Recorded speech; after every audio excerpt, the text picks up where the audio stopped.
आज हम लर्न करेंगे what is leiomyoma, what are the objectives of the current lecture. We will learn ये definition क्या है, ये what are leiomyomas, what is the pathophysiology, what are the locations, ये कहाँ पे होते हैं बॉडी के अंदर, what are the classifications, sign and symptoms, what are the causes and risk factors and how they are appear under the microscope, how they are diagnosed and how they are managed. So what is leiomyoma? These are also called as fibroids. ये benign small muscle tumors हैं that do not convert into a cancerous form. Cancer में convert नहीं होते, किसी भी organ में हो सकते हैं, but the most common form of organ जो अफेक्टेड है वो सबसे ज्यादा यूट्रस में है, फीमेल में सबसे ज्यादा होते हैं, उसके बाद fibroids of the small bowel, gall bladder, cutaneous and oesophageal. एक अपीयरेंस है इस तरह के, हमारे पास कुछ क्लस्टर्स होते हैं फाइबर्स के जो कि इरेगुलर शेप के हमें नजर आते हैं। What are the causes, aetiology क्या है? These benign tumours single smooth cell की पॉलिफरेशन से स्टार्ट होते हैं। एग्जैक्ट जो कॉज है वो नहीं पता अभी तक, इस पे हमें रिसर्चेस हुई है, लेकिन बहुत सारे रिस्क फैक्टर्स है जो हम आगे चल के डिस्कस करेंगे। और यहाँ पे बहुत सारे हमें लॉब्यूलेटेड, स्पेरिकल, इरेगुलर और डिस्क्रीट कुछ कैप्सुलर टिश्यूज मिलेंगे मायोमेट्रियम के, जो कि यूजली फॉर्म होंगे, हार्ड होंगे, और उसमें आमतौर पर एक क्लस्टर सा बना हुआ है फाइबर्स का। क्लियर है, बहुत ही ज्यादा डिमार्केटेड एक एक्स्ट्रा ग्रोथ है। मोस्ट ऑफ द टाइम इसमें जो है वो डिजनरेशन और हेमिजेस नहीं होते। इसका जो कलर है वो लाइट ग्रे और पिंकिश व्हाइट सा होता है। अलग से हमें नजर आता है कि कोई एक्सटर्नल ग्रोथ हो चुकी है। लोकेशंस की अगर हम बात करें तो uterine leiomyoma are the most common one. They are arising from the overgrowth of the smooth muscles and the connective tissue of the uterus. We have cutaneous leiomyoma. Cutaneous leiomyoma बहुत rare है. They are subcategorized on the basis of the origin of the smooth muscle within the tumor. सबसे common हमारे पास जो है वो एंजियोलियोमायोमा है, जो कि ब्लड वेसल्स के अंदर खुदा न खास्ता कोई इस तरह का फाइब्रॉइड बन जाए. That is a rare condition, a rare benign tumor. A benign tumor that is present in the tunica media of the blood vessels. Third type is the esophageal leiomyoma. These are the benign tumors descending from the smooth muscles of the esophagus, and they are the most common benign tumor of the esophagus, and they may occur in all part of the esophagus. ये एक appearance है हमारे पास uterus की, uterine leiomyoma की। ये हमारे पास है क्यूटेनस लियोमायोमा, स्किन के अंदर अगर हमारे पास आ रहा है या फिर ब्लड वेसल्स के अंदर अगर आ रहा है। And this is the appearance of the oesophageal leiomyoma.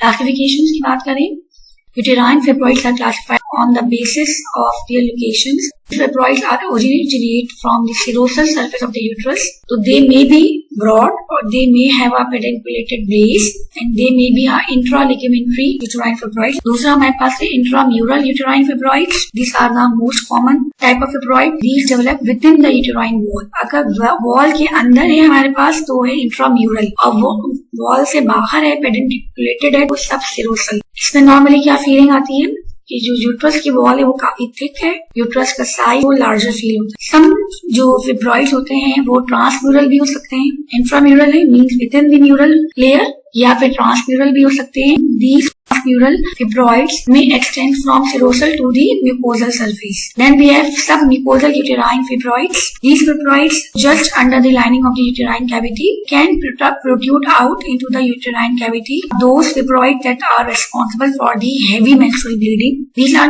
those fibroids that can lead to the infertility problems and miscarriages, क्योंकि वो फिर just implantation में प्रॉब्लम करेगा। These are the illustrations. अगर हम देखें इंट्राम्यूरल फिब्रॉइड्स, ये जो मस्कुलर लेयर थी यूट्रस की विद इन है तो इंट्राम्यूरल है।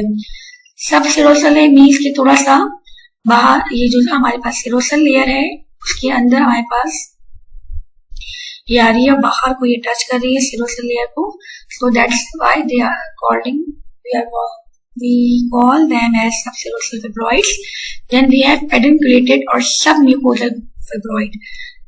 ये जो देख सकते हैं ये यूटेराइन कैविटी के अंदर हमारे पास ये फिब्रॉइड है जो कि एक लटका हुआ है, आउटग्रोथ हुआ है, और ये सबसे ज्यादा तकलीफदेह होता है, इसमें हैवी मेंस्ट्रुअल ब्लीडिंग है। लास्ट हमारे पास है पेडिकुलेटेड सब सिरोसल फिब्रॉइड। ये भी पेडिकुलेटेड है बट ये सिरोसल लेयर में है, बाहर की तरफ है, यूटेराइन कैविटी के अंदर नहीं है। What are the sign and symptoms? In many womens who have fibroid usually initially कोई सिम्टम्स नहीं होती अनलेस एंड अनटिल ये जो फिब्रॉइड का साइज है वो बहुत ज्यादा हो गया है, उसकी लोकेशन ऐसी है जो कि पेन क्रिएट कर रही है। जस्ट लाइक अगर हमारे पास पेडिकुलेटेड सब म्यूकोजल फिब्रॉइड है तो मेंस्ट्रुअल ब्लीडिंग करें होगी, मेंस्ट्रुअल पेन होगी, क्रैम्प्स आएंगे, and how many they are present in the uterus उसके भी डिपेंड करेगा साइन एंड सिम्टम्स पे।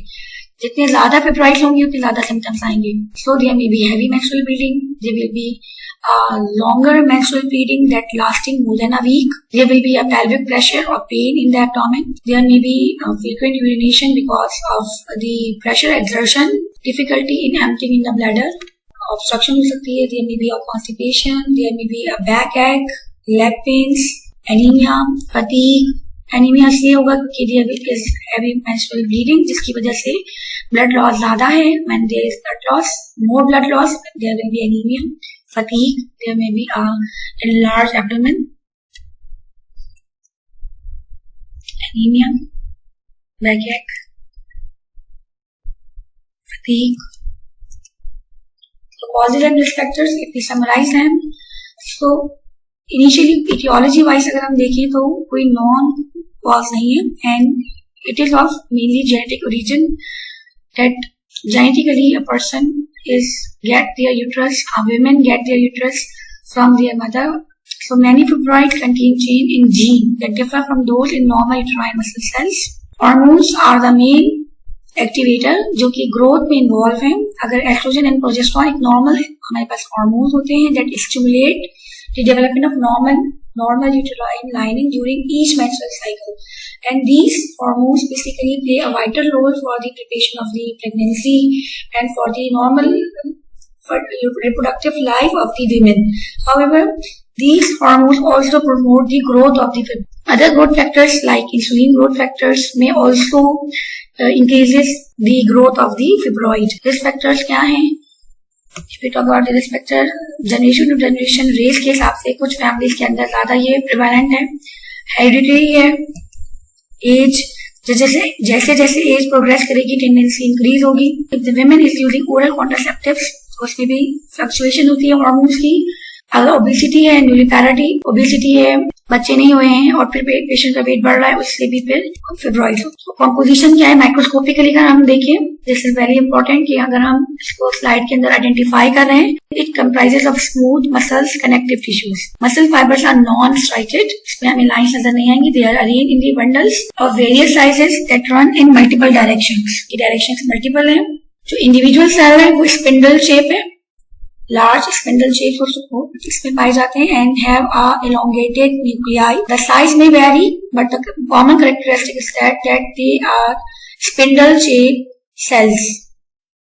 These spindle shaped cells are arranged in several whorls. ये एक पैक स्ट्रक्चर है जिसमें मल्टीपल स्पिंडल शेप सेल्स नजर आ रहे हैं और इसमें न्यूक्लियस भी काफी विजिबल है.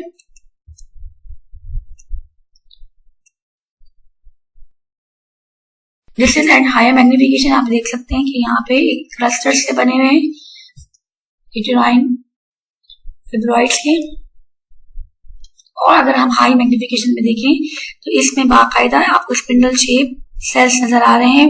सो then how we can diagnosis, there are several strategy. इसको हम सिंप्लीफाई करेंगे, शॉर्ट में हम लेंगे. तो there may be asymptomatic condition और there may be asymptomatic condition. Here the symptoms are present. Patient needs fertility. Ultrasound is the major one जिसके जरिए ये डायग्नोज हो सकते हैं. और फिब्रॉइड्स जो है वो क्लस्टर की फॉर्म में यहाँ पे आप देख सकते हैं, ये क्लस्टर आ रहा है. यहाँ पे कैल्सिफाइड फिब्रॉइड हमें ऑब्जर्व हो रहा है. अगर हम ये देखें तो यहाँ पे एक फिब्रॉइड है. फर्दरमोर अगर हम इसमें देखें तो इस तरह से 3 फिब्रॉइड्स ऑब्जर्व हो रहे हैं. अल्ट्रासाउंड के जरिए जो कि नॉर्मली प्रेगनेंसी में होता है, वी कैन इजीली डायग्नोज. जो टेक्नीशियंस होते हैं वो आराम से जो क्लस्टर है साउंड वेव के जरिए वो आइडेंटिफाई कर लेते हैं कि यहाँ पे कुछ ऐसा पार्ट है जो कि फाइब्रस है. देन मैग्नेटिक रेजोनेंस इमेजिंग के जरिए भी पेशेंट को आइडेंटिफाई कर सकते हैं, विजुलाइज कर सकते हैं। क्लियर इमेजेस हमारे पास आती हैं और क्लियर इमेजेस हमें कंफर्म करनी है तो कंप्यूटर टोमोग्राफी के जरिए डिटेक्ट कर सकते हैं कि ये। फर्दरमोर एक इंजेक्शन, हम एक डाई इंजेक्ट कर सकते हैं बाय हिस्टेरोसेल्फिनोग्राफिक डिवाइसेस, जिसमें हम ड्यूरिंग एक्सरे विजुलाइज कर सकते हैं वो यूट्रस को एंड फैलोपियन ट्यूब्स को। क्लियर पिक्चर आ जाएगी इस केमिकल के जरिए कि कहाँ पे फाइबर्स प्रेजेंट है। एक सर्जिकल प्रोसीजर भी है जिसके जरिए डायग्नोसिस की जा सकती है। सर्जिकल प्रोसीजर में लेप्रोस्कोपी में स्मॉल कट करते हैं and we will look inside the incision with the help of special viewing instrument. एक कैमरा होता है जिसके जरिए फाइब्रॉइड इजिली जो है वो इवन डिटेक्ट किया जा सकता है एंड देन इजिली इसको पिकअप करके रिमूव भी किया जा सकता है। यू कैन सी कि अगर एग्जैक्ट हमें पता चल जाए कि दिस इज अ फाइब्रॉइड तो हम उसको पकड़ के रिमूव भी कर सकते हैं। Then we have hysteroscopy, a procedure in which a small camera is inserted in the uterus to see the fibroids. Fibroids can be possibly be removed through the procedure as well. Management में we have the surgical options and we have the medical options. In medical options we will use again pain relieving substances. We will use certain drugs that stop bleeding. Especially NSAIDs and tranexamic acid are the main option जो कि regiments में हमें मिलते हैं। Furthermore हम कुछ ऐसे hormones use करेंगे जो कि सप्रेस करेंगे ग्रोथ को। Among them we can use progestins. Several other drugs हमारे पास अवेलेबल हैं, gonadotropin releasing analogue, specifically signal transduction mechanism के जरिए, नेगेटिव फीडबैक मैकेनिज्म के जरिए इसकी ग्रोथ को इनहिबिट करेंगे। सर्जिकल ऑप्शंस हमारे पास हिस्टेरेक्टोमी है कि हम कंप्लीट यूट्रस रिमूव कर दें अगर पेशेंट के अंदर रिक्वायरमेंट नहीं है फर्टिलिटी की, या फिर लेप्रोस्कोपिक मायोमेक्टोमी है कि स्पेशल टाइप के जरिए हम पर्टिकुलर पार्ट को ही कट करते हैं मसल्स को। नॉन सर्जिकल ऑल्टरनेटिव्स ये हैं कि अगर यूटेराइन आर्टरी इमोबिलाइजेशन कर दी जाए तब भी प्रॉब्लम रिजॉल्व हो सकते हैं, या फाइब्रॉइड एब्लेशन कर दी जाए तब भी मसला हल हो सकता है। डिटेल क्या है कि if we are using oral contraceptives, they are used sometimes to control the heavy menstrual bleeding associated with the fibroids. But ये fibroids से उनकी ग्रोथ को, उनके साइज को रिड्यूस नहीं कर सकती है। इंट्रायूटेराइन डिवाइसेस के जरिए we will regulate the release of progestin that can reduce the heavy bleeding along with. इसमें हम क्या करते हैं कि हम इंट्रायूटेराइन डिवाइसेस यूज करती हैं that releases progestin that reduces the heavy menstrual bleeding. These devices are called as levonorgestrel releasing intrauterine devices और LNG-IUS। मेरिना इसका ब्रांड नेम है और इसके एक्सीलेंट रिजल्ट्स हैं, अप्रूव्ड हो चुकी है ये FDA के जरिए। कभी कभी ये भी हो सकता है कि ये जो फाइब्रॉइड्स है ये जो इंट्रायूटराइन डिवाइसेस को भी एक्सपेल आउट कर सकते हैं। Then we have the gonadotropin releasing hormone agonist. It is a type of medication that decreases the production of estrogen. There will be less estrogen production and there will be a regression of the fibroids. इसमें तकरीबन half उसका size हो जाता है, लेकिन इसमें मसला क्या है कि gonadotropin releasing hormone they are associated with the osteoporosis risk, क्योंकि oestrogen is a male hormone जो कि बोन मिनरल डेंसिटी को रेगुलेट करता है। अगर वो डेफिशिएंट होगा, सप्रेस रहेगा तो फिर बोन मिनरल डेंसिटी रिड्यूस हो जाएगी, then that lead to the frequent fractures. Then another drug है हमारे पास mifepristone, which is basically an abortifacient pill, shrink the fibroid, and it is used to shrink the fibroid to a smaller size prior to surgery. ये सिर्फ इसलिए use करते हैं कि अगर surgery हो रही है तो फिर उसका साइज श्रिंक हो जाए ताकि इजीली हम सर्जरी कर सकें। Then हमारे पास another drug है selective progesterone receptor modulator। जिस तरह हमारे पास selective estrogen receptor modulator है, इसी तरह हमारे पास SPRMs है that are selective progesterone receptor modulator, and they are agonists and they are antagonists as well as on the basis of the site of the action. This is the illustration of the mechanism of the gonadotropin releasing hormone. Here we can see that these are gonadotropin releasing hormone agonist. This is the brain and this is the pituitary gland and this is the ovary, and from the hypothalamus there is an hormone which is called as gonadotropin releasing hormone that stimulates the pituitary, and this stimulates the release of the follicle stimulating hormone. अगर हम देखेंगे normally इसमें signal transduction mechanism में ये होता है कि when there is enough estrogen, so when there is enough estrogen अगर हमने ऑटोमेटिकली गोनेडोट्रोपिन रिलीजिंग एगोनिस्ट दिया है तो it will down regulate the gonadotropin. जो नॉर्मल एंडोजेनस लाइगेंड था वो अपने रिसेप्टर से बाइंड नहीं करेगा, क्योंकि जब गोनेडोट्रोपिन रिलीजिंग एगोनिस्ट बहुत ज्यादा होंगे तो प्रिवेंटिव मैकेनिज्म के तौर पे पिट्यूटरी ग्लैंड के अंदर डाउन रेगुलेट हो जाएंगे गोनेडोट्रोपिन रिलीजिंग हार्मोन के रिसेप्टर्स। जब गोनेडोट्रोपिन रिलीजिंग हार्मोन के रिसेप्टर्स डाउन रेगुलेट हो जाएंगे तो एंडोजीनियसली जो गोनेडोट्रोपिन रिलीजिंग हार्मोन है वो उससे बाइंड नहीं कर सकेगा। जब बाइंड नहीं कर सकेगा तो there will be less production of follicle stimulating hormone from the pituitary gland. जब पिट्यूटरी ग्लैंड रिलीज नहीं कर रहा एफएसएस, तो यहाँ पे फॉलिकल स्टिमुलेटिंग हार्मोन फॉलिकल को ओवरी के अंदर फॉलिकल को स्टिमुलेट नहीं कर रहा। Follicle is responsible for the production of oestrogen. जो एस्ट्रोजन का सर्ज आता है वो बेसिकली फॉलिकल की वजह से आता है। ग्राफियन फॉलिकल्स वहां पे ओव्यूलेशन करता है तो वहां पे हमारे पास हार्मोन्स रिलीज होते हैं, उसमें एस्ट्रोजन रिलीज होता है, तो एस्ट्रोजन अपने रिसेप्टर से बाइंड नहीं होगा। जब एस्ट्रोजन लेस प्रोड्यूस होगा तो there will be a deficiency of oestrogen and there will be a regulation of the leiomyoma. Leiomyoma का साइज जो है वो रिड्यूस होगी। जो फिजियोलॉजिकल साइकिल है वो भी डिस्टर्ब होगी, उसमें जो फर्टिलिटी है उस पर भी इफेक्ट आएंगे नो डाउट, बट इसमें जो लियोमायोमा है वो भी उसका साइज भी रिड्यूस हो जाएगा। जो प्रॉब्लम आ रही है, सिम्टम्स आ रही है, वो खत्म हो जाएंगी। ये हमारे पास प्रिस्क्रिप्शंस हैं। आपने ये करना है कि you have to check the drug danazol and cardipine. ये दो ड्रग्स जो है वो प्रिस्क्राइब की जा रही है। You have to check it. आपने इसकी डोजेस मेंशन करनी है, उसकी टाइम मेंशन करनी है, साइकिल में कब देंगे वो बताना है फॉर्मेट में। माफीप्रिस्टोन इसमें प्रिस्क्राइब हुई है, स्ट्रेटोलेक्स प्रिस्क्राइब हुई है। सर्जिकल ट्रीटमेंट की अगर हम बात करें, सिंपल यूटेराइन फिब्रॉइड्स को लोकेट करना है और उसको फिर रिमूव करना है। तो myomectomy is a surgical procedure to remove the uterine fibroids. The goal is to take out symptom causing fibroids and reconstruct the uterus. ठीक है, फिब्रॉइड्स को कट करना है और यूट्रस को दोबारा बाइंड कर लेना है। अगर हम हिस्टेरेक्टोमी की बात करें जिसमें एंटायर यूट्रस ही रिमूव कर देंगे, myomectomy is more prefer because it removes only the fibroids and the whole uterus is intact. Here the symptoms will be improved and there will be a decreased menstrual bleeding and pelvic pressure. Instead of hysterectomy, preferred surgical treatment is the myomectomy. Another option, hysterectomy, is the surgical removal of the uterus and the ovaries may also be removed, and although it is not necessary for the fibroid treatment, it is the permanent solution for the fibroids and an option for those where previous option is not working. अगर बहुत ज्यादा fibroids हैं, multiple फिब्रॉइड्स हैं, बहुत ज्यादा scattered हैं, disperse हैं, जगह जगह फिब्रॉइड्स बने हुए हैं और पेशेंट को बार बार जो है वो पेन हो रहा है, फीवर हो रहा है, तकलीफ हो रही है, हैवी मेंस्ट्रुअल ब्लीडिंग हो रही है, ब्लड लॉस हो रहा है, एनीमिया के कॉन्स्टेंटली पेशेंट को ये प्रॉब्लम आ रहे हैं, तो फिर लास्ट ऑप्शन हमारे पास है hysterectomy.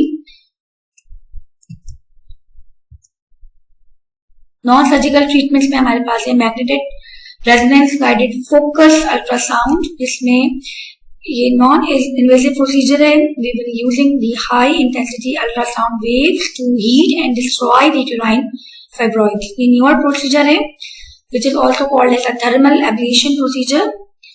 X-ablate which combined with the magnetic resonance imaging devices के जरिए वो fibroid है उसको डैमेज करेगा। Then हमारे पास another option है uterine artery immobilization, that also called as uterine fibroid immobilization is a relatively new way to treating fibroids. Uterine artery immobilization means हमने क्या करना है कि हमने fibroids को deprive कर देना है blood supply से। fibroids के अंदर जो ब्लड सप्लाई है वो नहीं पहुंचेगी, that causing them to shrink. जो ब्लड सप्लाई जहां से हो रही थी हम ब्लड सप्लाई को कट कर दें। तो uterine artery immobilisation, it is a less invasive technique than hysterectomy and myomectomy and short recovery time के जरिए कर सकते हैं। This is all about pharmacotherapy of the leiomyoma. Thank you.